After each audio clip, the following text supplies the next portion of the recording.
Siyanibingelela nonke balaleli egameni lenkosi yethu Jesu Kristu. Makubekini umusa nokuthula okuvela kuNkulunkulu uBaba wethu nasenkosini uJesu Kristu. Izwi lenkosi uJesu Kristu leli olalele njengamanje. Izwi lenkosi uJesu Kristu lapho sishumayela khona, sifundise, siphinde sihlole imibhalo engcwele ngokwentando kaNkulunkulu kwindodana yakhe uJesu Kristu oyinkosi nomsindisi empilweni zethu. Sizocela kubo bonke abantu abalalele ukuthi sonke sibe namaBhayibheli ukuze sonke sizofunda kanye kanye, sibe nokuqonda izwi elingcwele njengoba sishunyayezwa nanjengoba sifundiswa ukufinyelela eqinisweni engeke laguqula umuntu ngokuqonda kwabo. Kulabo abangenawo amaBhayibheli sizocela ukuba ni-download amaBhayibheli kuma-mobile devices enu, ama-laptops noma ama-tablets noma ama-cellphones kuma-app stores ukuze sonke sizofunda kanye kanye, sibe nokuqonda izwi lenkosi uJesu Kristu njengoba sifundiswa nanjengoba sishunyayezwa njengamanje. Kulabo abalalele emva kokulalela abafuna ukubhabhadiswa egameni likaJesu Kristu nalabo abanemibuzo mayelana neBhayibheli ungenakho ukuqonda ukuthi uma umntwana kaNkulunkulu iyona yiphi indlela ekumele uyiphathe ngayo nendlela okumele uphile ngayo kulezi sikhathi samanje ngezwi lenkosi uJesu Kristu elingcwele, ngokuba sonke sibizelwe ekungcweleni. Nalabo abanofakazi uJesu Kristu esekunikezile ubufakazi ukuba uthule kuzo zonke izindlebe ezilalele ukuze bonke abantu beze ekuphendukeni ngobufakazi bakho. Inkosi uJesu Kristu esikunikile isibindi ukuba udlulise ubufakazi onabo, ukuba usithumele kule mininingwane ezoyishiya njengamanje. Ngizoqala nge-email address ethi izwilenkosi.ujesukristu@gmail.com, izwilenkosi.ujesukristu@gmail.com, noma i-cellphone number noma i-WhatsApp number la sizokwazi ukuxhumana khona ukuze uzokwazi ukusibuza yonke imibuzo ofuna ukusibuza yona, nawe ufuna ukubhabhadisa ukuze uzokwazi ukuxhumana nathi. Ithi 066 566 9245, 066 566 9245. Balaleli, izintumayelo zonke ziyatholakala ku-YouTube lapho ungahlala khona phansi uphethe iBhayibheli uhlolisise kube ngabe lokho okuzwayo ngamadlebe akho umoya ongcwele uyakufakazela yini, ngabe uJesu Kristu oyizwi likaNkulunkulu uyakufakazela yini ngemibhalo engcwele lokho okulalele sishunyayezwa khona sifundiswa khona. So ku-YouTube uzosearcha, usubscribe, upress the notification button ukuze ngaso sonke isikhathi uzoyithola izimfundiso ezisiholela ekungcweleni. Uzosearcha uthi izwi lenkosi uJesu Kristu, izwi lenkosi uJesu Kristu. Ungakhohlwa ukusharisha ne-link nazo zonke izihlobo zakho, ikakhulukazi bonke labo ohlanganyela nabo ngaso sonke isikhathi manihlanganyela nifundiswa egameni lenkosi uJesu Kristu, ukuthi ngabe le mfundiso enisuke nifundiswa yona ngabe uJesu Kristu uyayifakazela yini. Njengakho konke esifundiswa khona umoya ongcwele uyakufakazela ngezwi lakhe elingcwele. Ilink ithi izwi lenkosi uJesu Kristu. Ungakhohlwa-ke nokusharisha nazo zonke izihlobo zakho. Ake sivule ngomkhuleko simbonge Baba wethu osezulwini nokuthi izwi lakhe liwele emhlabathini ovundileyo, silizwe sizwe lokhu umoya ongcwele akushoyo kuwo wonke amabandla kaKristu Jesu oyinkosi nomsindisi. Ake sivala amehlo. Baba wethu osezulwini, mangcweliswe igama lakho Nkosi uJesu Kristu. Umbuso wakho mawufike empilweni zethu semhlabeni njengasezulwini. Usiphe namhlanje isinkwa sethu semihla ngemihla. Izwi lakho Nkosi uJesu lingene ngaphakathi kithi, lithele izithelo zokulunga ngokuba umbuso ungowakho namandla nenkazimulo. Usiphe namandla okuthethelela bonke abasonayo size singangenisi ekulingweni, kodwa sigqoke sonke isambatho sokomoya. Izwi lakho lihlale ngaphakathi kithi likhazimulise wena, size sibe namandla okunqoba uSathane oyisitha, kuthi sesimnqobile Nkosi uJesu sime kulesisekelo esinguKristu Jesu oyinkosi nomsindisi, ngokuba umbuso ungowakho namandla nenkazimulo uJesu Kristu uyinkosi nomsindisi. Amen. Siyabingelela bazalwane, sihamba nomfowethu uMhlengi Zondi ozobe sola enaba kabanzi umoya ongcwele ekhazimulisa inkosi yamakhosi uJesu Kristu, yena oyizwi likaNkulunkulu. Sheshisa uthathe iBhayibheli lakho sihambisane kule ndlela yokungcwele egameni lenkosi yethu uJesu Kristu. Amen. Siyabingelela bazalwane egameni leJesu Kristu, Nkosi yethu yokuphila, uNkulunkulu womusa nothando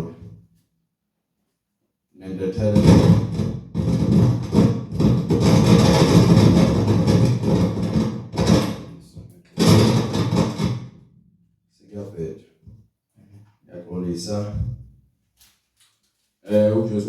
Inkosi yomusa nothando nomthetheleli wamacala. Musa wakhe mningi kakhulu. Usanele sonke emhlabeni. Ngalesikhathi thina sikuthaka usuke elindile ukuthi yena azibonakalise kuthina.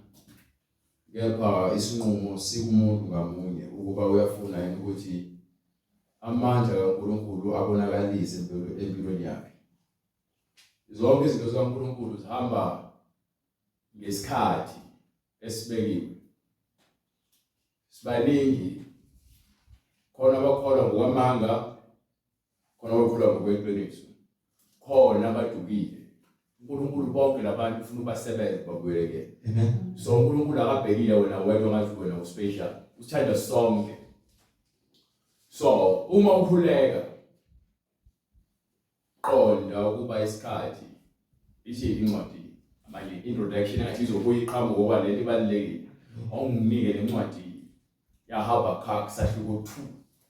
Ngifuna ukukhombisa ukuthi uNkulunkulu uhamba kanjani. So ngisho uDaniel uyakhuleka. Impendulo yomkhuleko wakhe ayifiki sometime. Kepha iyamtshela into ukuthi kade waziwa umkhuleko wakho. Dala glory to God waziwa. Yeah. Hallelujah. Anike incwadi yaHabakuk sahluko 2 verse 1. Ngiyakuma endaweni yami yokulinda. Yes indaba. First thing first, moza uNkulunkulu kufuneke uzele ukuthi uzofundiswa into ukulinda. uNkulunkulu ukulindile. Waba isifebe, waba umthakathi, waba isidakwa, waba yixhwele, waqamba amanga, walichitha igazi, wakhipha izisu, wenza konke okungalungile wakulinda. So now mesuza kuyena. Right? Ndakala ngapha.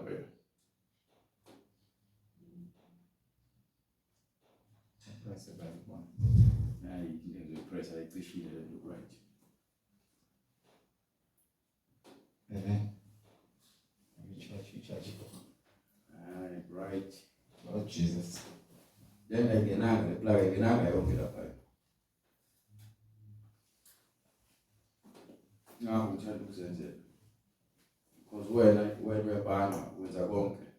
Sesinenkinga manje. Anenkinga le angithandi.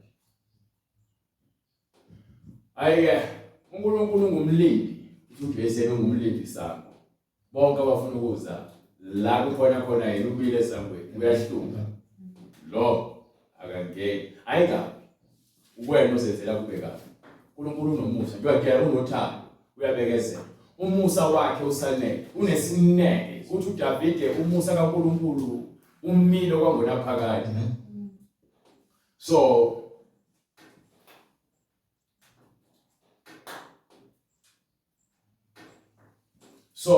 uma siza uNkulunkulu uthi umbhalo ke Ngiyakuma endaweni yami yokulinda. sifanele ukuma endaweni yokulinda. Ngijule enqabeni. Wonke umuntu fanele afunde ukulinda. Njoba sibaningi kangaka nje, wonke umuntu ubekela isikhathi sakhe ukuthi lo mkhuleko lo uzophendulwa ngesikhathi esibekiweyo.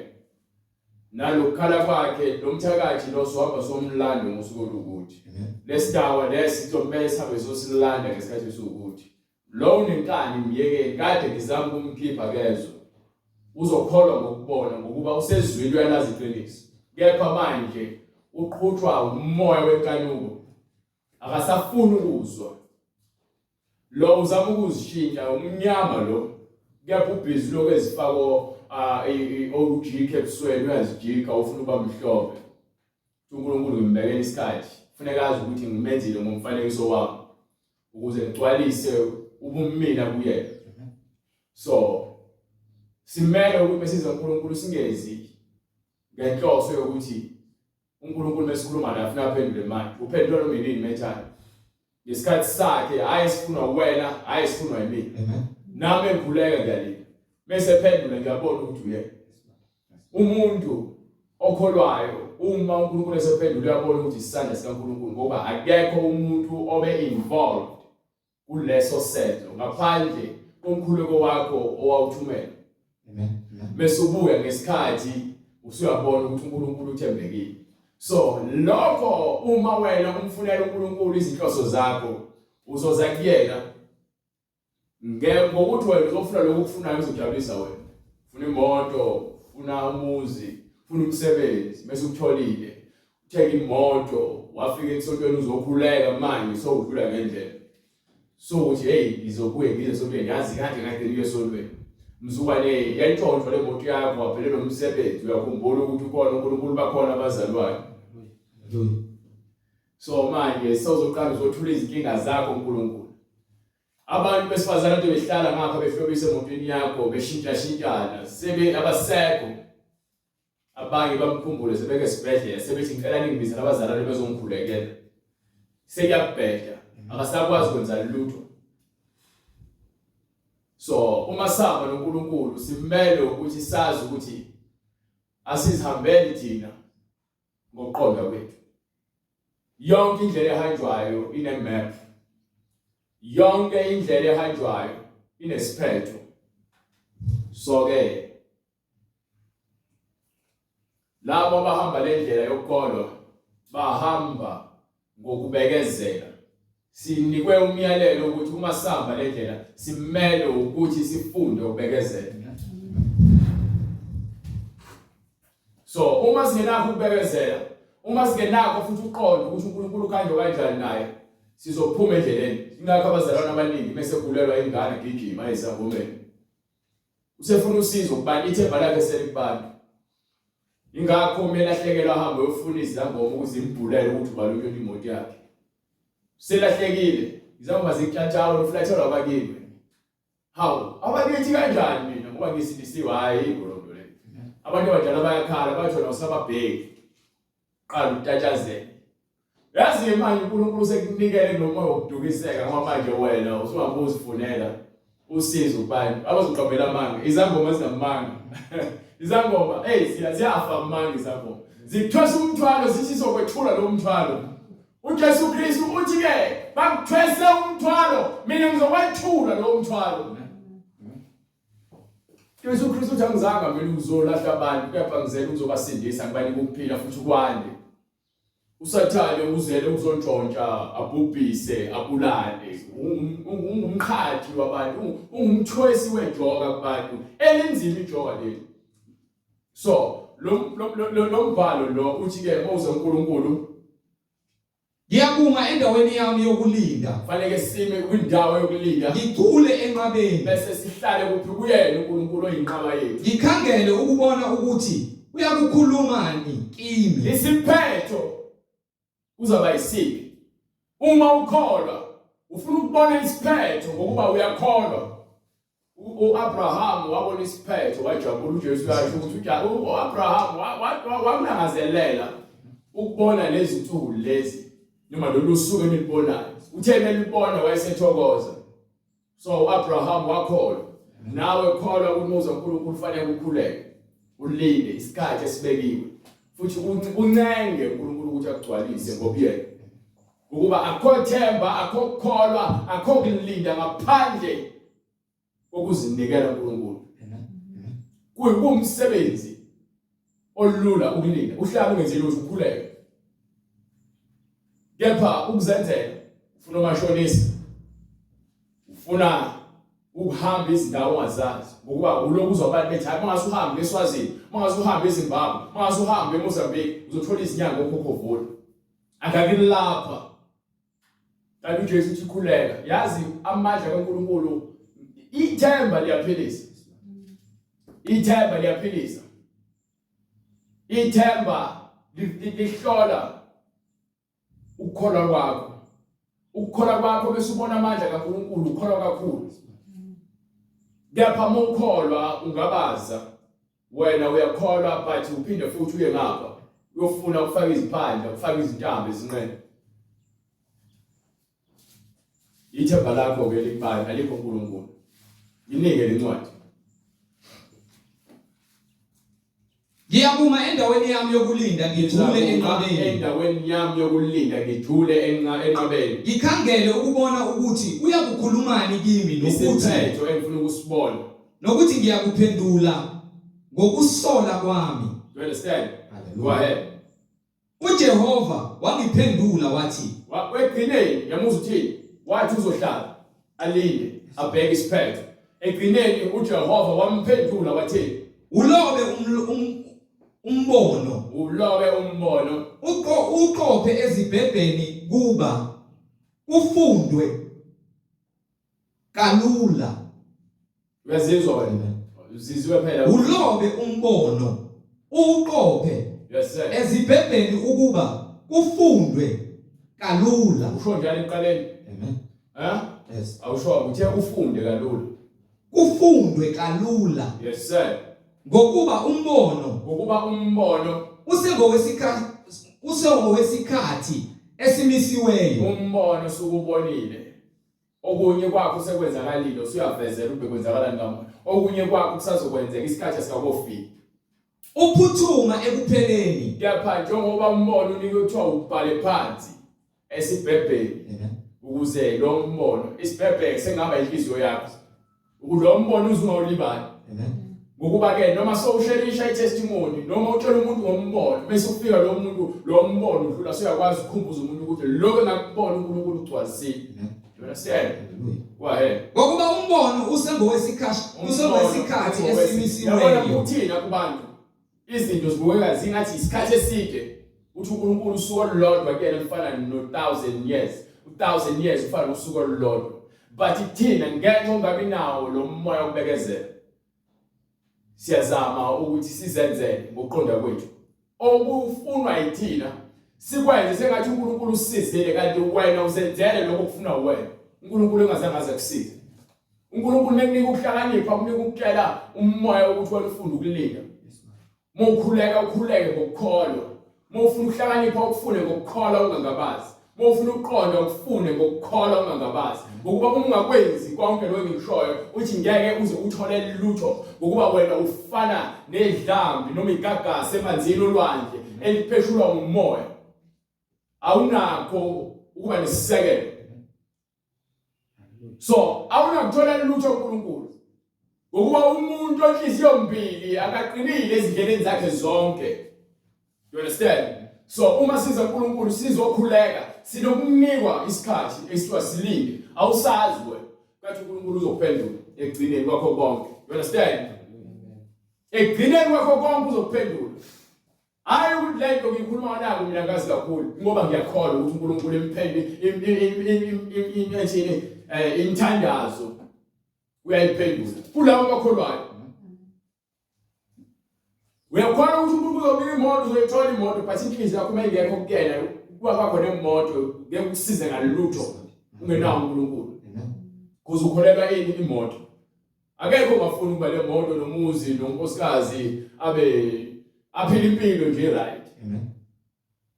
Kepha losozinto angabi izinto engathi ziyi-priority yakho izona zinto ezibalulekile kuwena. Akubaluleke uNkulunkulu.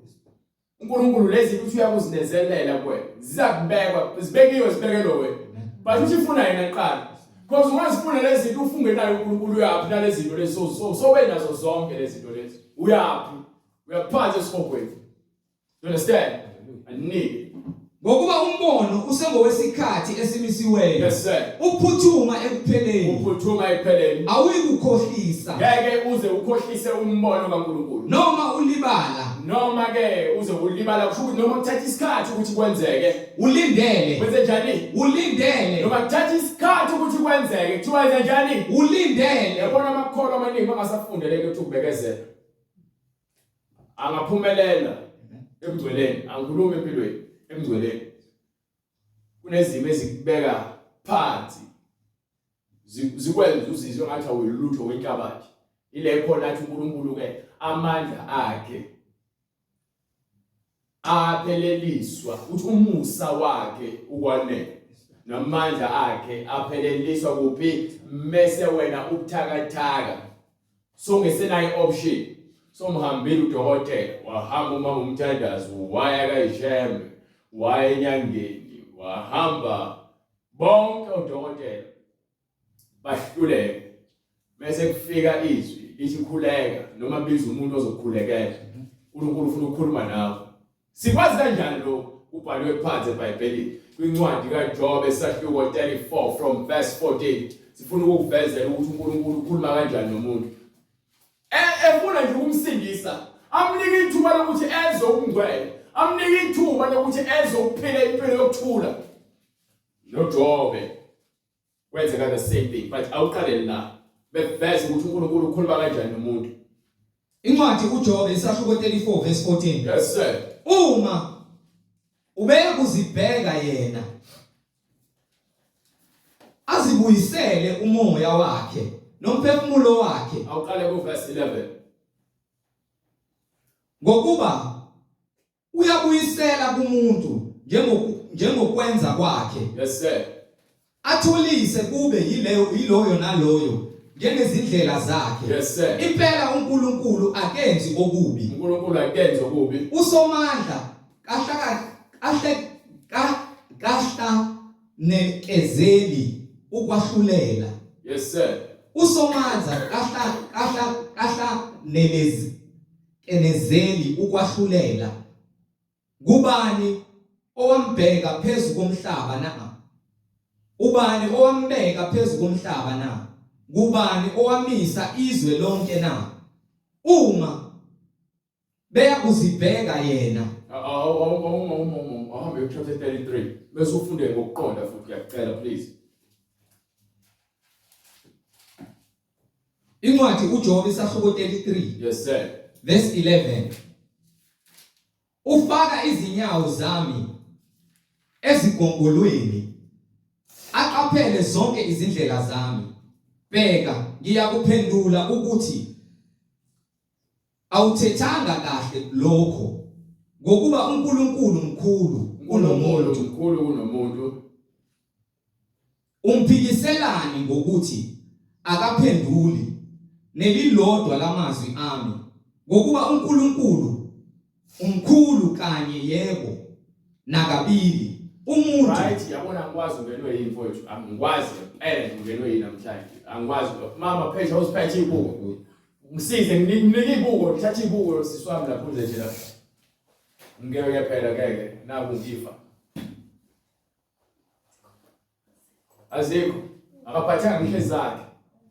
umphikisa haleluya. Funda uqale phansi ngoba manje lento ngifuna izwe kahle, ngicela ubheke amagama bright. Bheka, ngiyakuphendula ukuthi awuthethanga kahle lokho. Yes sir. Ngokuba uNkulunkulu mkhulu kunomuntu. uNkulunkulu mkhulu kunomuntu. Umphikiselani ngokuthi akaphenduli nelilodwa lamazwi ami. You understand ukuthi uNkulunkulu wena ngeke uzuphikise lutho uthi uNkulunkulu uyamgabaza ngoba ngokholelwa kuyena. Ungakholwa kwakho kwenza ukuthi wena uNkulunkulu ungamazi. Kwenza nokuthi amandla kaNkulunkulu ungawezwa ungawaboni. You understand? Kepha laba abakholwayo amandla kaNkulunkulu kubona ayabonakaliswa futhi bayagcwaliswa ngokholo lokuthi bahlale uNkulunkulu ngamandla abawezwayo ngokholwa kwabo. Ngenxa yokuthi wena uyangabaza awuzazi, ngisho bafunda zonke izincwadi ezibhalwe ama-motivational speaker ezikhuluma ngemlando yabo, bakhuluma ngokuphila kwabo nangendlela abenze ngayo ama-chance ukuthi-ke bona baphumelele. Angikhulumi lokuphumelela mina, angikhulumi lokuphumelela mina kwemali, lokho kuseceleni. Sikhuluma ngokuphumelela ngokukamoya. Uma uphumelela ngokukamoya kusho ukuthi wena usuyakholwa ukuthi uNkulunkulu ukhona ukudalile, ngokuba ukwazile ukukhipha ngamandla akhe kungazange kube khona sizo lamuntu. So ulele esibhedlela, so ugula, abantu sebelahla ithemba bethi akafingani, so ngasakwazi ukuphuza amahewu, so ngasakwazi kwenza lutho. Sekuphuma nazi impethu somewhere emzimbeni wakho, amehlo akho aseyislow motion ngale ndlela isimanga. Mawuxwayisa impukane akwazi ngisho ukuyisusa. Beyizohlala kwena nje ihlala enzele into eyenzayo nje wena umsebenzi wakho ukuthi ukhamisile umlomo omhlophe. Akekho umuntu othanda ukubheka, bonke abantu sebebona umuntu ofile. Lapho uNkulunkulu ufika ngaleso sikhathi. Odokotela nabo sebefisa ukuthi ngabe kuthiwa usefile, yini esayisizela lo muntu? Yini abanako ukukholwa? Uba bonke abantu banako ukukholwa ngabe bakhuluma ukuphila. Ababe bakhuluma ukuphila, wonke umuntu odayile uNkulunkulu ngabe unethemba. Ngabe sonke siphila ngokuthula. Ngapha ngaphandle kokukholwa nethemba.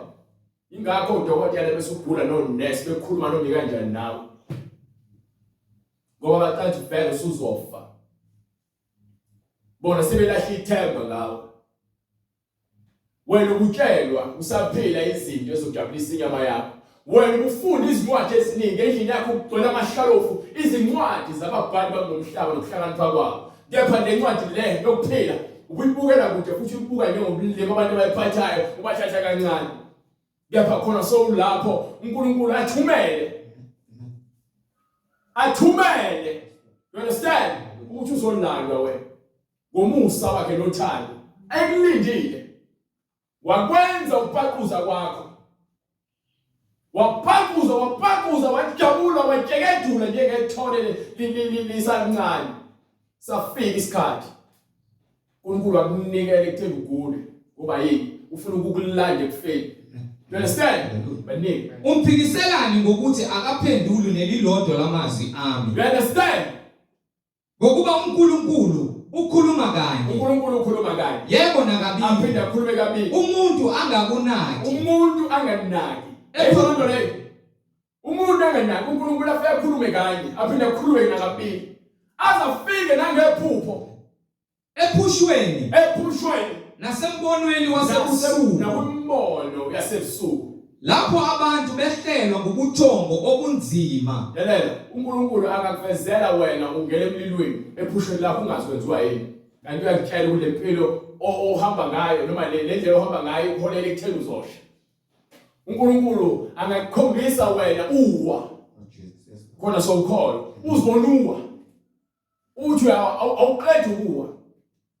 Kanti uNkulunkulu uyakutshela ukuthi khona indlela ehambayo ezokubuyisa okholweni. Wena unganaki. Ephushweni nasembonweni wasebusuku lapho abantu behlelwa ubuthongo obunzima bozela emacansini. Ubuthongo obunzima sebezela embhedeni yabo. Khona uyavula izindlebe zabantu. Uvula indlebe yomuntu. Abeke uphawu. Ufake uphawu. Ekufundisweni kwabo. Ufaka uphawu usho ukuthi kunento afuna ukuyifaka la kuwena ukuze uzobuye efeni. Kunento okumele uyiqonde ongayiqondi. Ngoba ngeke uziqonde lento ngamehleni yakho. Ingakho uNkulunkulu ezofika kubantu ekhuluma nabo. Uyabathatha. Angakuthatha nje to ufile wena for 3 days, 4 days, 2 days, 24 hours. 2 hours usefile kepha uyashisa. Kanti awuthathile. Safuna ukukhombisa ukuthi hey wena udlala ngomlilo wena.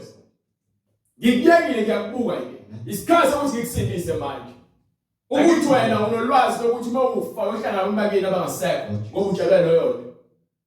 Thathwe ke manje uyovezela ukuthi ngale bese kuvezwe incwadi ukuthiwa isiqedi noLazarus. Kuthiwa naso isiqedi lapha emlilweni. Nangu Lazarus lapha yana. So uyafika ngale kanti uthi wena hayi mina ngiyohlangana nabantu bakithi. Ukutshela izangoma ukuthi abantu bafuna ukuthi amadimoni afuna igazi. Mufika ngalo ufika abantu bakithi bayashla njengawe. Bayakhala. Baboshiwe. Just ukuthi uNkulunkulu akufaka uphawu ukuthi yabona into yenzayo ayinamsebenzi. Musha isikhathi sakho. Khona uyavula izindlebe zabantu. Abeke uphawu ekufundisweni kwabo. Abeke uphawu ukuthi uzwile ngezwi. Wanganaka kuba yini bulawa imphakamo. uNkulunkulu ukunika isikhathi. uNkulunkulu ukhathalela amahosha, ukhathalela izifebe, ukhathalela izidakwa, ukhathalela ababulala, ukhathalela abathakathi, ukhathalela iziphingi, ukhathalela abaqambi bamanga nabantu abathumba abantu. Ukhathalela konke into uNkulunkulu angakhathalele uSathane. Sathane eqediwe ngayo. Sathane uze emhlabeni uzoqeda ngathi. Ngokuba yena sephelile ngayo. Yena isigwebo sakhe esikhishiwe. So manje na ke wena unongaqondi ngoba ukholwa. Uma abantu bekholwa bekutshela ukuthi uJesu uyaphelisa uthi hey uphi lo Jesu wakho uzomnika le mali le. Kufanele ngilale ngidlile. Isona sizathu ukuthi ngidayise ngomzimba. Isona sizathu ukuthi ngingene ngamawindi. Ongitsheleke ukulahlekelwa isimilo nobuntu bakho nokuhlonipheka ngenxa yendlala ngenxa yeplate lokudla ngenxa yokuthi ufuna ukuphatha ikoti esikole ufuna ukuphatha imali yokukhera ngenxa yokuthi ufuna ukuthola ulift mahali emsebenzini awufuna ukugibela uyamthatha uthi umunye wabo namadoda awu5 unezintombi nga10 yazi umosha isikhathi sakho unkosikazi wakho uhleli ekhaya unakekela izingane ngokubhiza umlethela izifo uNkulunkulu ukulindile abanye selifikile uphawu lafakwa but inkanuko inzima ibabambile uNkulunkulu ufuna ukusindisa abantu uthi akuyona inhloso yakhe ukuthi abantu babhubhe yapha ukuthi beze kuphendukele uthi akathokozi ngokufa kwezoni akathokozi ngokubodwa uNkulunkulu so anginakufisela ukuthi ngoba lo muntu ungenzeka bengathi akafa thola umuntu ufuna ngimkhulekele ukuthi lo muntu ufuna sisindiswe lo muntu ufuna ngimkhulekele ukuze kuvele ukukhanya kuyena so anginako ukuthi mina ngithi ngiyakholwa kepha inhliziyo yami isabamba amagqubu inhliziyo yami ayifuna ukuthethelela inhliziyo yami ilikhuni kepha ngifuna ukuthethelela ngimosha isikhathi lapho ke sawulele ke sibhedlela eICU imoto yakhe ithali siginqele so uphunye ngamapayipi uNkulunkulu uyabiza aze nje azofaka uphawu akukhombisa ukuthi ngapha le ndawo ozokuthiwa khona izulu indawo enje bekuthiwa khona isihogo indawo enje ahamba ayokuzizwisa esihogweni ukuthi njani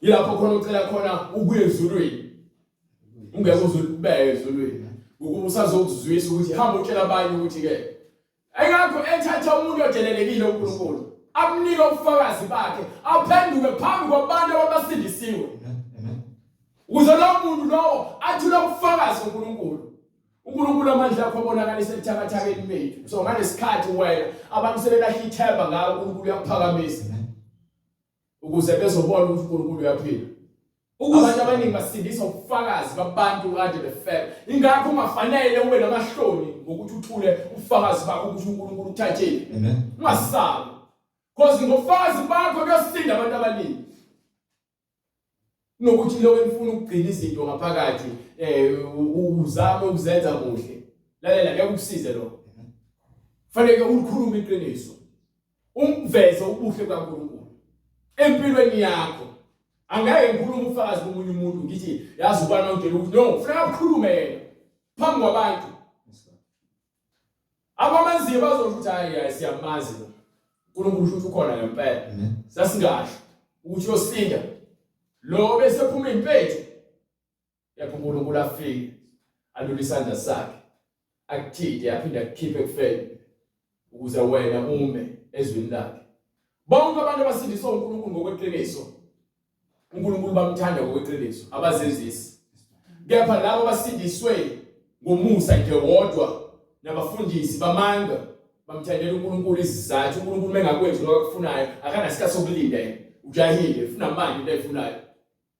Do you understand? Itheni incwadi ukuze aphambukise umuntu ekwenzeni kwakhe ukuze asindise umuntu kwisenzo sakhe esibi anqume ukuzindla kumuntu anqume nokuzindla imicabango lemibi esiba nayo uNkulunkulu ufuna ukuyinqamula unqanda umphefumulo wakhe ekuphutshisweni umphefumulo wakho kuphi ekuphutshisweni nokuphila kwakhe ukuba ungachithwa ngomkhonto ukuze ungezuchithwa ngenkemba ukuba inkemba ilindele labo bonke abangezwe inkemba into ukuthelo futhi iphinde ibe umusa uyathemba ifike ibe into ukuthelo iphinde ibe umusa yabona uJesu methi ke ngilethe inkemba izwi lakhe uma ulamukela liyakusindisa libe umusa kaNkulunkulu likuholele ekuphileni uma ungezwe lezi lolonqabana likumele nga ukuthi wena ngafika kuwena wanqaba so na indawo yakho hayi ukuthi lapho uzodonsa ngenkani woze esikhokweni ugoloza ukhala uthi hayi Jesu ngiyaxolisa Jesu namhlanje ngiyaphenduka hayi Jesu ngiyakelani awusiza ayikho lonto leyo haleluya haleluya lapha yami uyakhonjwa nje nawe willingly uyophoswa khona uyoba izinkulu lapha yana ungathathi so fise ngathi walithatha lithi walisebenzisa ubona sishumayele overtime ngokuba nathi sifuna ukwenza show ukuthi ngale siyakha because angifuni indaba zokuhloka abayethiwa akithi wena siyakunika izwi wenza njani akubona ukudayisa hamba ke nawe manje uyochitha isikhathi sakho lapha uyodla nemali yakho idayise ngalizwe. So wenze konke emhlabeni wakubukwa wayicelebrate usena ama autograph. Uyamenya emaredweni. We celebrate uma ubiza ucharge imali hayi mina ufuna ukukhuluma nami hour nje charge 8,000. Nofuna ngizokhuluma emgcwabeni wakho noma ephathini yakho noma emshadweni qala ku 10,000 yaphezulu. Hayi abona nje wena uyaziwa wena ukuthi uyasebenza wena. Sebenza imali. Abantu abahluphekile abangenalutho bafuna ukukhuluma nawe bafuna ukuzwa ukuthi uNkulunkulu angathini mangase bakhangela inkinga kanje. Wena singeze ukuthi eBhayibhelini noma ubhizi lapho uthi ngime appointment. So ufuna ukuthi abantu baschedule senze into ebhizi. Akho umuntu okumele abe busy la bese afuna ukubona ngemali. Bonke abafundisi abenza lonto osikhotheni lapho. Izilambani la izinja ezingakwazi ukukhonkotha. So into yakwazi ukukhonkotha umsebenzi wayo ukuthi idlilane.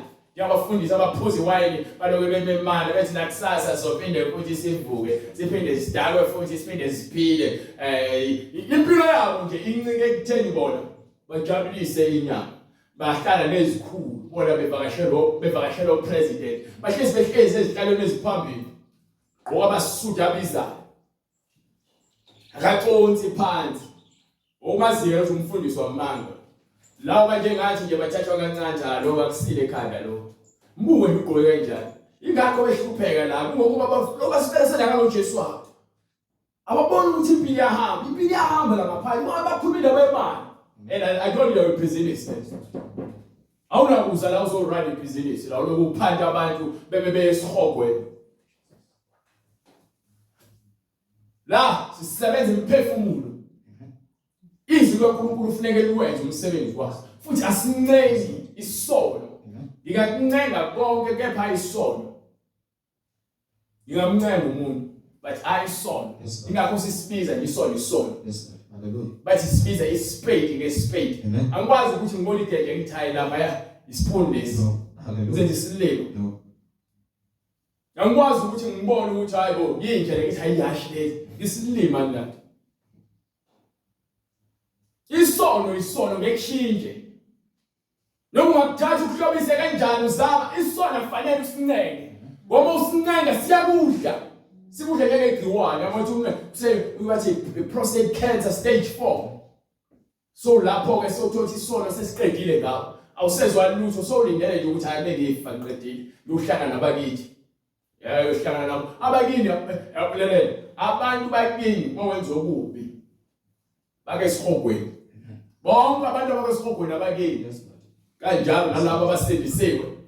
Abantu bakini bonke noma kuthiwa uMoses noma kuthiwa uAbraham abakini lapho noma kuthiwa uLazarus akuhambe ngokwegazi uNkulunkulu umoya ophilisayo. You understand? So umusa kaNkulunkulu ke ulindele thina abantu ukuthi size kuyena akasambe sidonsa ngekhaya uyakuvezela ukuthi nayo into ohamba ozongena kuyona ingozi lo hamba kuyona thatha isinqumo uyasazi ukuthi sonke amolikhulu inhliziyo zethu sifana namanje. Ukuba uNkulunkulu phela uyasiphoqa ngabe bonke abayakholwa kepha ngokusinika intando ingakho abantu bezenzela umathanda khona bebayakholwa ingakho abantu bengakholwa ngenkani beze bakhuluma okubi ngokukholwa okunye futhi kwenziwe abafundisi abagcwele emapulpit bamanga osikhotheni bonke abafundisi abakhuluma amanga mase uyakile ukukhuluma amanga so uyinceke ngempela kaNkulunkulu kepha usakhuluma amanga usikhotheni uwinje engakwazi ukhonkotha. Wena uyisela uqashiwe ukuthi wena uqashwe uSathane uzosebenza ukudukisa imphefumulo. Asinengwa isono. Sinengela ukuthini isono sibe sikholele esihogweni. Hayi nje uright uNkulunkulu uthanda khona unjalo yabona nje usazokusebenza ngicela ngingabaphazamise abazalwane befika noma kuthiwa kuyisitabane nje ngiyekela uNkulunkulu uzomsebenza. Bese kuthiwa kashumayela ukuthula bazalwane amen. Bazalwane uNkulunkulu uyanthanda yazi nje uNkulunkulu uyakhombisa ukuthi uzolenzela umusa. Yabona abahluphekile usazobaphakamisa. Yabona lezwi leli elibhalwe laphayana elithi uNkulunkulu akhosikale esakhelwe mina singaphumelela. uNkulunkulu uyazi ngabantwana bakhe usazokunika imoto usazokunika umuzi usazokunika enye indoda. Awu uNkulunkulu phela umthanda nonke nabantwana bakhe. Awucabanga sengikhulumela kanje Jesus no. ngoba ngizwe iqale ngishaya ngisaphila. Yabona ngisembuze ngifile. Sengikhulumela kanjalo. Kala hlukana nogwayi. Hlukana nofeba. Hlukana nensaba. Hlukana nomntshontsha. Ngoba yini uzoholela esihogweni.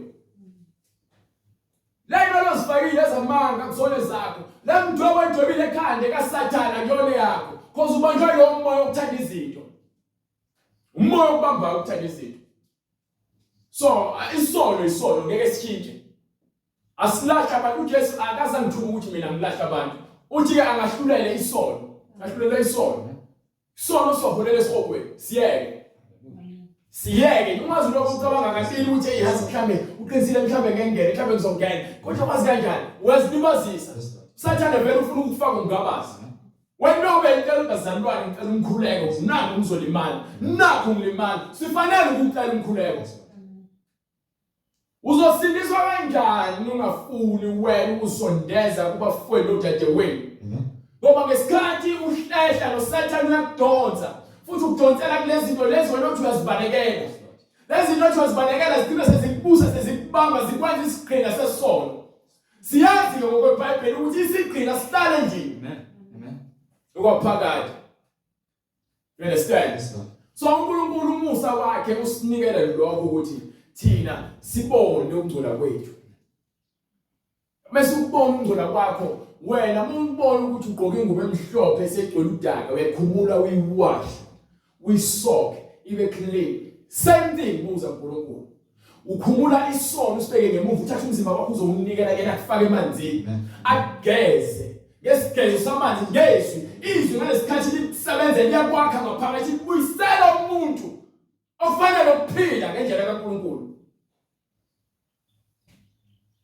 kunemcabango esi-entertainayo sijule kuyona but ayinanzuzo ayiphambili nalokho iyaqindezela sonke siyaba nemcabango sidlinze but uma unoqondo ukuthi lokho okwenzakala kumina manje okuyintando kaNkulunkulu nathi lesimo uzongikhipha ngalokho uyazi ukukhipha usakhiphile already because umcabango usuphumile ukuze uphume kwezinye izinto ufuna uqala uphume ngomcabango yabo uzothatha umcabango umqondo wakho ufake lapha encome ufake emondo ufake enquthu ufake emphazima Hallelujah.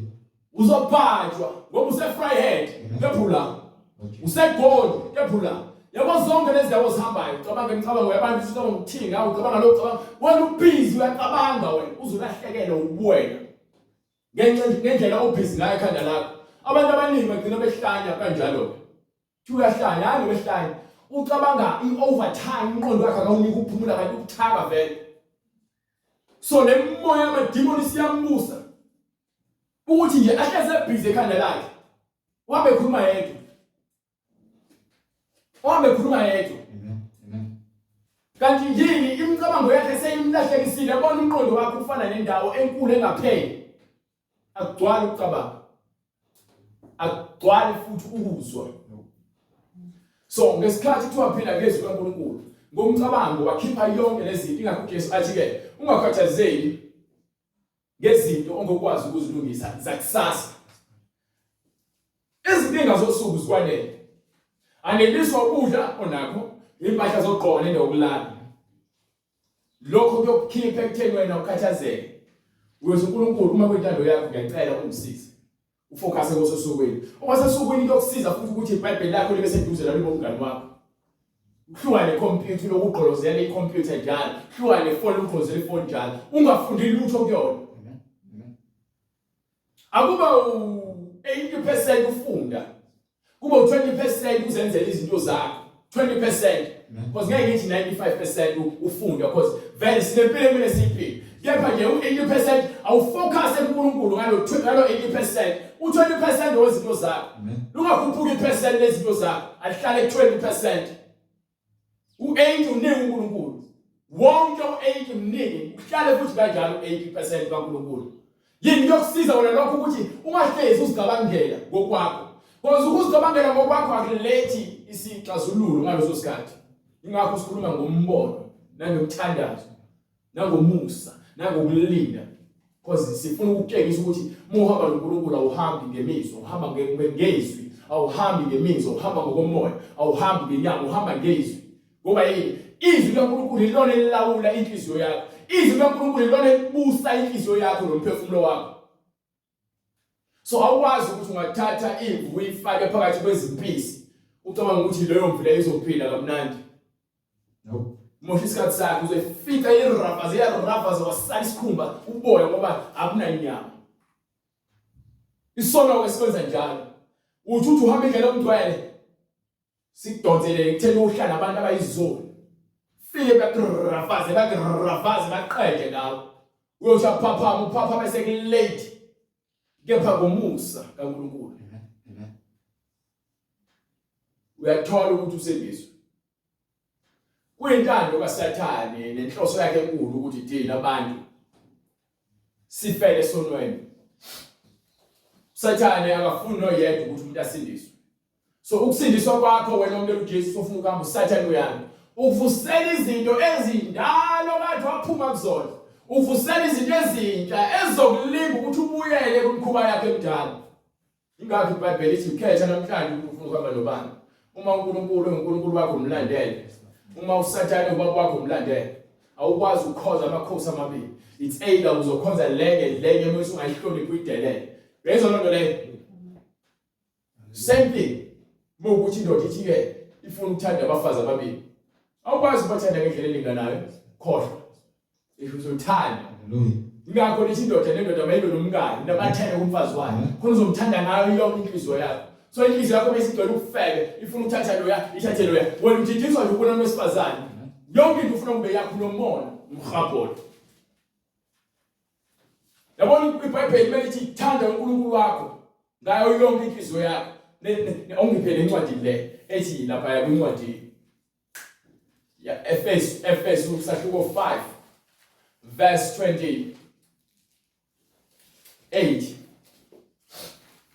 Ngifuna ukukhombisa iBhayibheli lithi incwadi kwabaseFesu isahluko sesihlanu verse 28. Yes sir. Kanjalo amadoda afanele ukuthanda omkwawo. Yes sir. Njengemizimba yawo. So ngeke uthande abantu abawu2 ngendlela efanayo. Sesikhuluma ngezothanda. Ngeke.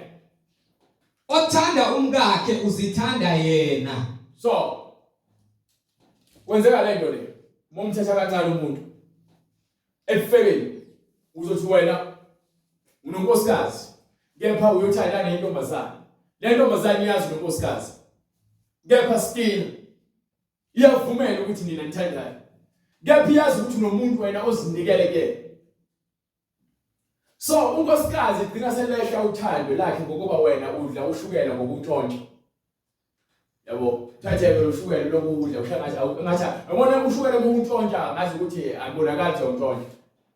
But mase kuthiwa ke udle loshukela uyaqhika. So nokwenza izinto ngokwenyama ke. Ufika ukuthi uyakuthanda umuntu esakude. Bese sondele eduze kwakho bese liyaphela uthando ngoba yini akulona leqiniso wena uthande isakhiwo. Ngokuba akakho owake wazonda eyakhe inyama. So uma uthiwa wena uthatha umfazi wakho unabathele kuyena ngayo yonke into yakho. Ngakho bonke oyikho nje okunabathele uNkulunkulu. Ngalokho ufuna ukuthi ke uthi ushadile kepha usakuthalalaza lebhaqolo ucalaza amantombazana unonkosikazi wakho lokuntshontsha amathi lapha uthi hey inkosikazi yabona abantu besifazana basaqoqoqa kepha ngaphakathi akusho njalo. Ulele nomuntu wesifazana lapha ngaphandle usubabuka ngepermit lokuthi lokuqamba amanga ukuthi ababona lokugqokile kodwa uloku bagqolozele. Yini isono siyakubusa. iBhayibheli yakutshela ukuthi uma iso lakho likonisa likhiphe. So uma wena ubone into ezokwenza ukuthi ulahlekelwe isimilo nothando lwenkosikazi wakho ulandele izinto zomuntu wesifazane buyisele iso lakho lapho. Bheka umfazi wakhe emehlweni. Zinikele ke. Ukilo sabona ubuhle kuyena ngenxa ukuthi wena ubona ngaphandle yonke into. Uzala ngene ofamemba yakho ukuthona. Hawu babumntana nje. Ushadile yini? Inkanuko. Inkosikazi yakho awusakwazi ukwazi umncoma umuntu omncema yini. Ngene ungade ngoba kuzele lezinto yazi lapha ungenze ugala ekhaya uyagala banina unangane hayi lafuna ukwenza unkosikazi wesibili hey baba umtshana nje thanda unkosikazi wakho yona nyabulala emndeni nawe mama ubhizi ubona abafana abancane senze namba namajimi nojima ngqoka ama-tight ngifuna ukuba nezinqe ezi-tight ngifaka ngiveza ama-cleavage una 56 years ubhizi ufana 24 years niyazidika ngesono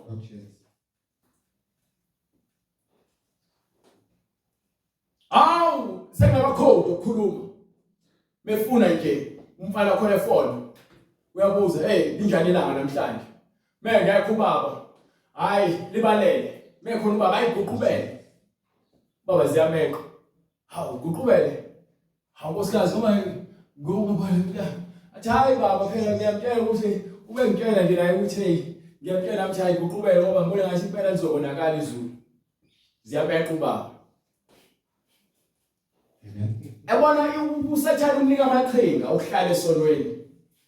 Akunika amaqhinga ukukhuluma ilimi lokufa. Wena uzibone ngathi ulayithile until that day.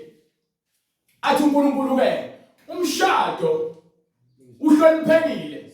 Nombhedo ongangcolisiwe. Kepha iziphingi nezifebe uNkulunkulu uyakuzahlulela. Kubhalwe phansi eBhayibhelini. So awunako uzicashisa awucashe ngesono. Isono sikuholela ekufeni. Thanda unkosikazi wakho lomnikiwe ngakho konke uNkulunkulu akunike kona. Thanda umkhwenyana wakho. Bubona ubuhle ngisho kuyena ekhuluma kabi ubuhle ke. Yazi uyomthanda ngisho sekhuluma ububi ubona ubuhle uthe yazi ubaba uyayihlandele ubaba afike imthanda bese hlaya. Yini usuchaza uyena ukuthi uyamthanda. So ngalesikhathi ubaba esehlanya nawe manje socabanga lo mfana omncane awusambona ubaba manje wena usuzabanga usibu noma uBen 10. Oh Jesus.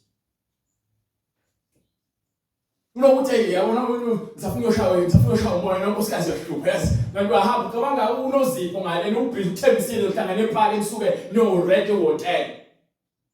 So manje unkosikazi bekwazi ukukhuluma ngisho engane ethi ufuna ukubonisa nje isikhathi. Senesibhekile khona indawo sinakho ukutshela ngithi awukwazi ukuthanda abantu besifazana ababili ngendlela elinganayo. So ungazikhohlisi akho soka labanyana. Bekuthi soka labanyana emanyaleni esihogweni. Yes Lord. Yes Lord. Othanda umkakhe uzithanda yena. Lo othanda umkakhe uzithanda yena. Ngokuba akakho owake wazonda eyakhe inyama. Unkosikazi wakho wamshada wamkhiphela izinkomo. Yebo uthenga amapizza uhambe ema-restaurant uyoqasha amahhotela nomuntu wesifazane umntshontshayo. Unkosikazi usedla amazambane neklabishi kuphela. Lokuthi ayikho imali kamina nkosikazi. Hayi nkosikazi kule nyanga le nginekweleta eziningi. Akho usikweleta ufaka wena emanyaleni.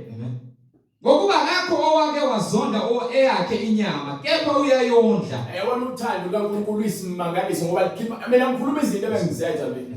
Bengifeba mina. Hayi kancane hayi lokufeba lokhu ukuthi mhlambe uzolinda umuntu ahambe.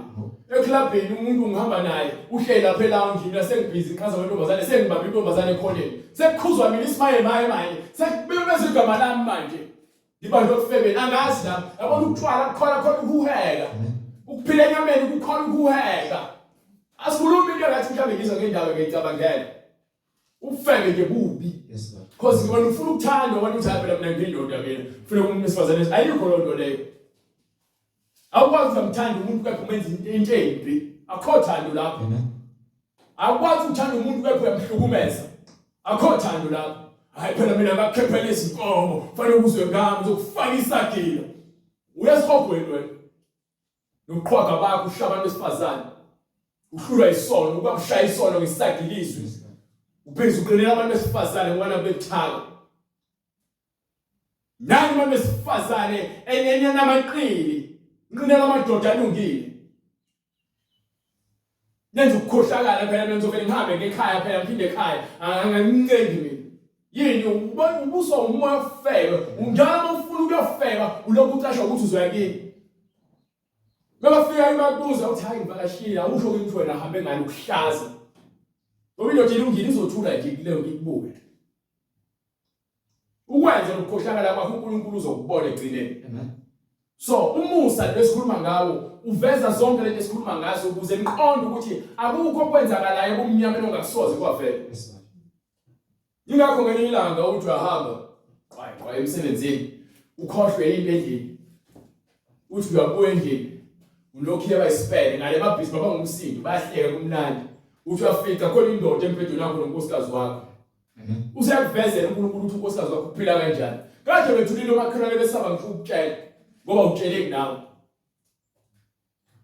uNkulunkulu ayikho akwazi ukuyenza isebenzela ibe yinhle ukuze kuvele lokho kufihlakele. So ingakho kumele siphile nje impilo yokungcwele sikhululeke sithanda abantu ngendlela efanele uthanda umakhelwane wakho uthanda umkakho ukhululeke. Bethaya umakhelwane uma indaba ungakhambe mubi kubona wena awumuhle nawe ndoda yakho kuthiwa yimbi kuthina ezinye ndoda wena yinhle because awuthanda izinto. So nabathanda inyama abheke yini ufaka liphi wash ugqoka kabani ugqoka kanjani wona ugqoka kanjena nje nebhlokwe lami elimavukuvuku lapha right. Umuntu bethanda ukuthi mina ufuna ngigqoka amasikini nathi uza kumele ufuna ukungishintsha phela baba ufuna ukubukeke lalela ngifuna ngingazeke ngokukamoya hayi ngokwenyama. Ufuna ngibe muhle emoyeni. So angibhokela ukuthi lebe ngihamba la ngibone ngathi ngikhamba kuthiwa yena nokufundisa wonke kwakune style sami sisanda kwenzani. Jesus. Istyle sibe ngoleni istyle ukuthi ayuphethe ngwele uphethe ngesityle sakhona. Asindiswa ngoba nawo singcono kunabanye ungalinge futhi awusindiswa ngemisebenzi yakho abakhishwa ngegebhiti ngamandla nangokuhlala phakwa nangokulunga kwabo ngoba bathola umusa. Umusa nothando lokubekezela kwaNkulunkulu uyazakhela abantu bakhe. Abanye bayazakhela ukubona ngale ndlela abafuna ngayo. So ngizokuvezela ngencwadi yamaRoma sehluko 9. Bezakhela bona lokho ufuna uyibona. So awunakukhala uNkulunkulu ukuthi ayibone uNkulunkulu wangenza ngane ekhaya lisibhaxa lo unekhaya elincane muhle kunami mina namashiya amancane lo namashiya amakhulu uyadelela wena. Analo igazi elifanayo. Why uzikhathaza ukufuna ufana namakhelwane wakho? Yini abalulekile ngayo? Cha ngiphela bamthanda bonke abantu ngokunama hips. Angithi umpofu yena wabuka imele zakhe isikheli. Kusiza ngani lo nto leyo? Ukhuluma nje wena nje usufuna ukufana naye utshela uNkulunkulu ukuthi akwanzanga ngendlela efanele. Uyadelela wena. Yazi uyadelela. Yeyisa. Nike. Incwadi kwabaseRoma isahluko 9. Hallelujah. Verse 1. Ngikhuluma iqiniso ngikuKristu angiqambi amanga. Yes sir. Unembeza wami ufakazelana nami emoyeni ongcwele. Yes sir. Ukuthi nginokudabuka okukhulu nobuhlungu obungapheliyo enhlizweni yami. Yebo. Ngokuba ngingafisa ukuba mina uqobo ngibe ngoqalekisiweyo uKristu ngenxa yabazalwane bami abangabakithi ngokwenyama. So ukhuluma ngabantwana bakwaIsrael amaJuda ukuthi kuba kuyangaye ngabe naye uvele nje uqalekiswe yena ukuze kusindiswe labantu lapho ubakhathalele abantu kubasindiswe. Bona bangabakwaIsrayeli. Yes sir. Okungesabo isimo sobuntwana nenkazimulo. Yes sir. Nezivumelwano nokumiswa komthetho. Yabona banikiwe izwi bathola umusa. Bathi umusa bawuthatha bawugxoma ngezinyawo. Ngenxa ongakholwa. So namanje kusenzeka. Abantu abaningi bazibona bengcono nabantu abahlala emajointini. Lapha bona bahlele emasontweni, bahlele lezona bafuna ukuvuma izono zabo, bafuna ukuba lezono zabo. Ungcono ngani? Ungcono umuntu osevele athi ke mina ngihlala nejointini ngiyaphuza. Wonke umuntu uyazi. Asingise nje esontweni ngakofuna. Akekho ophoqiwe. So uma lokho uzobumzenzisi la, uzoshaya abena abakhulu, uvuka umoya ongekho. Ekubeni wena awufuni ukuhlwa nesono. Abantu ngale bakwazi njengesidaba. Esontweni basiba njengekhono. Ubizwa ngani wena? Ubizwa ngekhono noma isidaba noma umzenzisi. Zikhethele beligama. Zikhethele igama lakho. Wisidaba, umzenzisi, wikhono. Wisela, umbulali. Wesontweni ofumana isono. Zikhethele ukuthi wena ukuphi. Bese usikhethele lapho uzobona khona ukuthi mina ngifanele ngihlale lapha entakweni. Nasesihogweni njalo. izifebe zizodwa, omahosha babodwa, ababulali babodwa, ababhema isinembu babodwa, ababhema ugwayi babodwa, abadlala ibhola abagini shayelahle. Bona bangabantwana bakwaIsrayeli. Abantu besifazane abafaka amabhulukwe namhlanje basawayizama kwayinyusa, awenyuka. Ngoba vele bangafanele ukuthi ayinyuka. Amen. Ababehamba isonto bayakhola bengaphelele namhlanje basahamba izinyawo zidumbile ezingaka. Kunentaba emele bayikhwele, abafikelele ngale kwentaba yaseSiyoni. Isolo siyasinda, siyathandela. So wena ufuna ukuzazela mina bengiphilele isolo bangiphilela uNkulunkulu. Mawuphilela uNkulunkulu uzobonakala ngezenzo. Uzozosonto uzophilela uNkulunkulu. Uzophuma ekhaya uyohlala impilo yobungcwele. Uzoyikhuluma uyiphile impilo yobungcwele. Ngeke uzuyifake. Ngoba lento ifakiwe kwena ngaphakathi. Ukuthi uyiphile. Awuphoqiwe futhi. Lento yenza ngokukhuthana nangokuthokoza. Kuyintokozo ukusindiswa kwakho. Uyambonga njalo uNkulunkulu, uthe uNkulunkulu. Uyabona abantu abahleli ezondweni uthe uNkulunkulu nami ngiyafisa bawuthole lo musa enguzwayo. Yona into ongathi uyayikhulekela leyo. Hayi ukhulekela uloku uzibona ngathi ngcono ubheke lezi dawo lezi. Awubheke lezi fe. Yabona ngala abantu. Angifuni ukukhuluma ngale nto uzokwaphila. Hallelujah. Angifuni. Cause yena uzibona lungile yena. Langa ukhulekela uyathola umusa olubhizi lokuthi awubuka the fe. Avelamba lo muntu avekhala. Phuma lapha. Lithi iBhayibheli mangaphumi nezwe elilodwa elibolile emlomeni yethu. Alifanele liphuma igama elibolile. Engakhi. Akufanele. Umlomo yethu uthi iyadaka ngolimi la emlomeni khona ukufa lokuphila. So mokhuluma ukufa umuntu uyokhuluma ukufa kena ngaphakathi. Mokhuluma ukuphila umuntu uyokhuluma ukuphila kena ngaphakathi nethemba.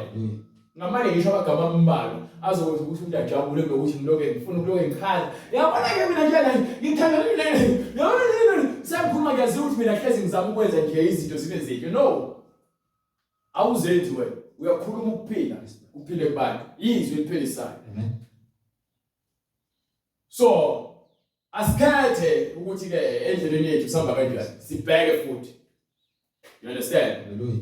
So awunawo umtshela uNkulunkulu ukuthi ufuna ukuba kanjani noma ufuna lalela uNkulunkulu uyazi ukuthi kufanele wena khulekele ukuthi intando yakhe yenziwe empilweni yakho uyazazi izifiso zakho ngaphambi kokuthi uzisho uyazi because uthi uyayihlola impilo yomuntu. Hallelujah. You understand? Hallelujah. Exactly. Go ahead. Bona bangabakwaIsrayeli okungesabo isimo sobuntwana nenkazimulo nezivumelwano nokumiswa kwemithetho nenkonzo nezithembiso abangababo okhokho avela kubo uKristu ngokwenyama yena onguNkulunkulu ophezu kwakho konke obongekayo kuze kube phakade. Amen. Amen. Hamba bright. Akusikho okungathi izwi likaNkulunkulu liphuthile ngokuba asibo bonke abavela kuIsrael abangabantwana abangabakwaIsrayeli. Same thing. Akubona bonke abantu abezesontweni abangabantwana bakaNkulunkulu. Nakuba beyinzalo kaAbraham. Noma ngabe kuthiwa ke uyinzalo kaAbraham, kukhulunywa ngabantu abakholwe ngokuthi banikwe umthetho wathola umusa. So the same thing apply namhlanje. Banika abantu abazibiza ngabantwana bakaNkulunkulu.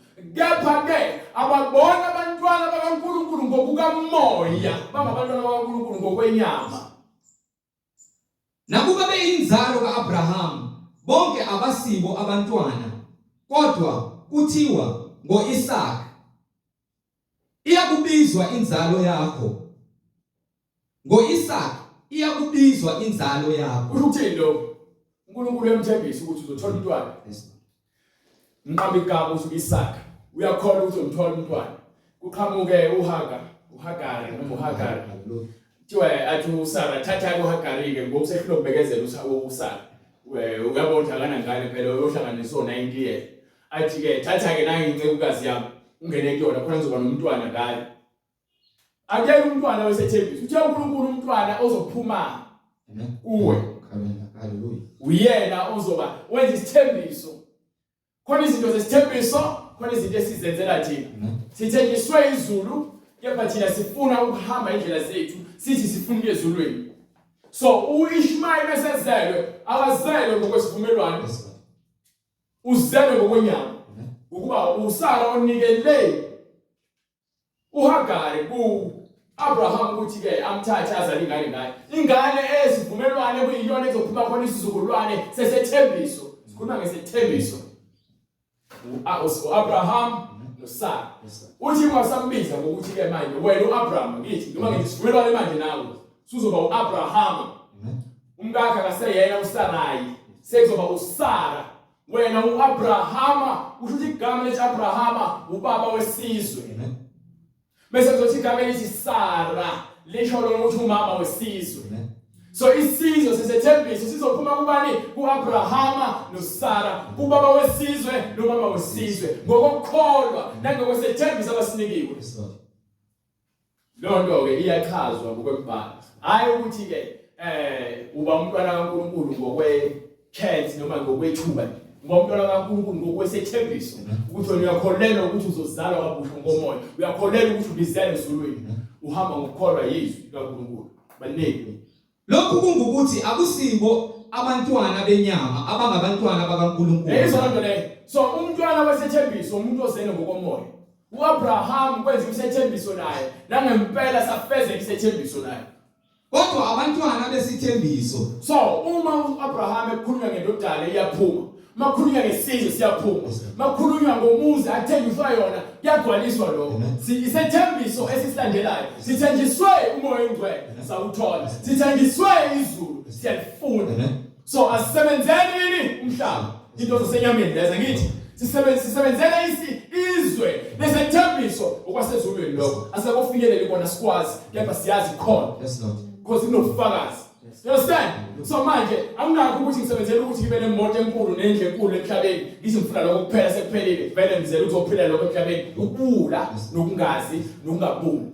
Ukuba yini uholwa inyama. Abaholwa ngomoya bahamba ngezwi. Izwi lisikhomba kuphi ezulwini. Amen.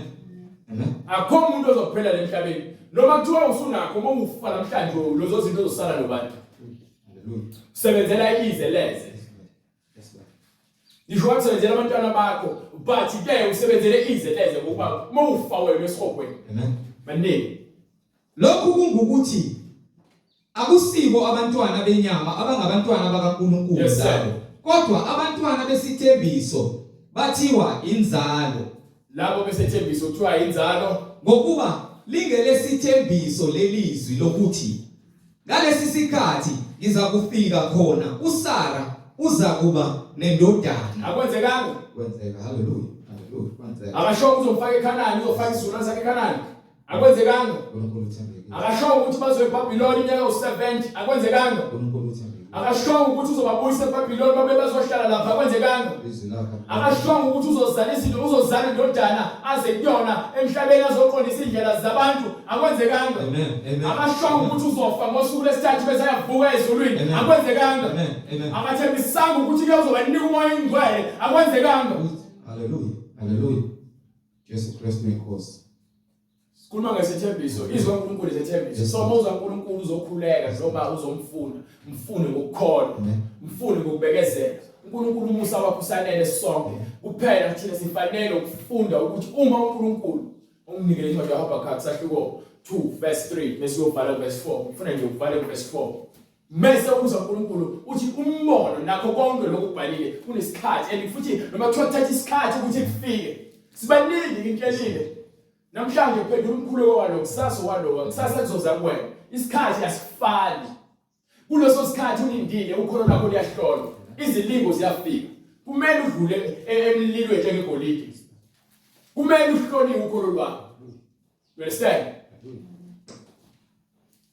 Ngokuba umbono usengowesikhathi esibisiweyo. Ngowesikhathi esibisiweyo. Uphuthuma ekupheleni. Ugijima uyekupheleni. Awukukhohlisa. Ngeke futhi uzukhohlise. Noma ulibala. Noma ulibala. Ulindele. Linda. Ngokuba uyakufika nokufika awuyikwephuza. Ngeke uzombona uNkulunkulu akhombise wona naloko onake enhlizweni yakho akuphuthisele uma uzohamba ngokuthembeka phambi kwakhe. Usho njalo uAbraham kwincwadi yaGenesis sahluko 17 verse 1 ufuna nje lo verse bese ngoba lokho uyomnika incwadi ye-Genesis 2:38 ukuthi uthini uNkulunkulu kuAbraham uma ezohamba ngokuthembeka phambi kwakhe You understand?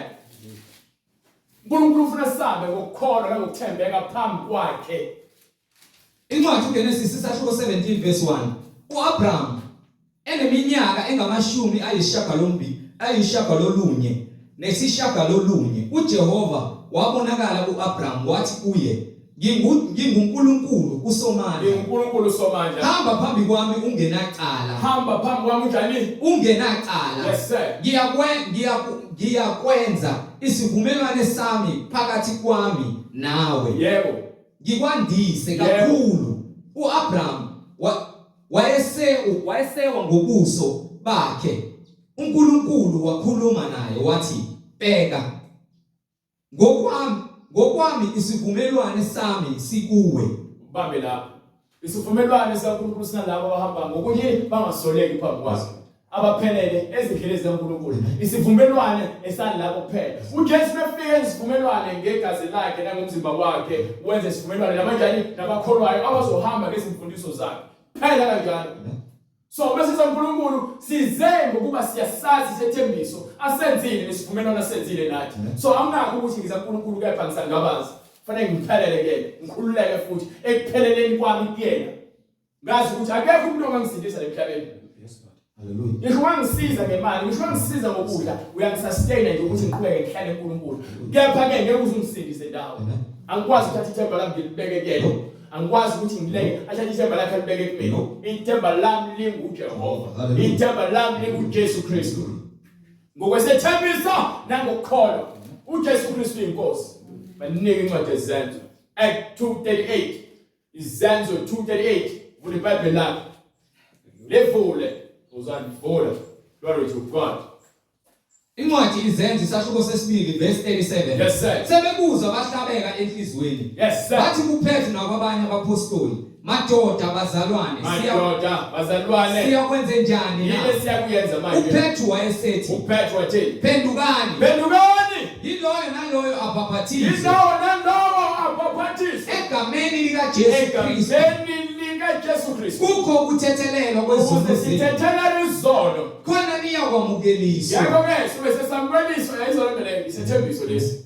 Azophinda sithathe sefuthi. Khona niyakwamukeliswa isiphiwo sikaMoya oNgcwele. Ngokuba isithembiso ngesenu nesabantwana benu. Isethembiso esiphila ngaso. Mina ngiyasithanda isethembiso ukuthi sinika ithemba lokukholwa, nokubekezela, nokuhamba ungakhathali ngezokwazi isethembiso. Esabo bonke abakude. Esabo bonke abakude. Bonke inkosi uNkulunkulu wethu Inkosi eyakubabiza. uNkulunkulu wethu eyakubabiza. Wafakaza nangamanye amazwi amaningi wabayala wathi, Hamba uye kamasango bayokukhatha. Ngeke uzusindiswe. "No. Ngisho wahamba uye kamthandazo wakho kunika izwasho, ngeke uzusindiswe. No. Ungahamba eShebe uyofaka ingwezi emhlophe nomqhayele lapha ulokuthi amen. Ngeke uzusindiswe. No. Jesu Kristu ngukuphila. Yes, Lord. Jesu Kristu isethembiso sethu. Yes, Lord. Ngaphandle kwaJesu Kristu ngeke uze ungene ezulwini embusweni kaNkulunkulu. So ungazelibazisi. Thatha isiphambano sakho umlandele. Yes, Lord. Zigele wena nawe yonke imisebenzi yenyama yakho ekukhohlisayo, ekuholela kuphi? Ekudukisweni. uJesu Kristu inkosi. Yes. Uma ufuna ukubhaphathiswa egameni likaJesu Kristu, yobe sowusithinta kule mininingwane oyibonayo ku-screen.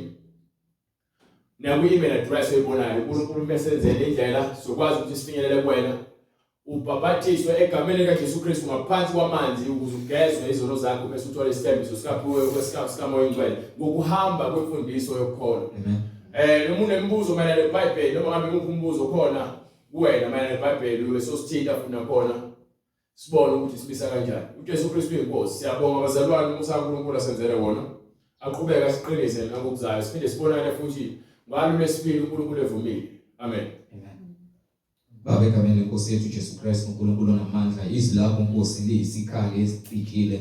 Siyacela uNkulunkulu onamandla lihlabe lihlukanise lingene ngaphakathi emphefumulweni wethu, liphokophelise Nkosi isethembiso esisilindile ukuba wena Nkosi uJesu Kristu sihambe ngokuthembeka sikuwe sigxilile Nkosi, ngokuba uma sesizelwe kabusha sasayiphileli thina kepha siphila kuwe Nkosi uJesu Kristu. Sihole Moya oNgcwele ngakho konke ukulunga Nkosi, ngokuba wena ungumoya weqiniso. Sihlale silindile isithembiso ukuba wena ngokubonakaliswa Nkosi uJesu siyokufana nawe. Wena uthembekile ngaso sonke isikhathi, uJesu Kristu uyinkosi nomsindisi, makube udumo nenkazimulo kuwe uNkulunkulu ekhaya ezulwini manje naphakade. Amen.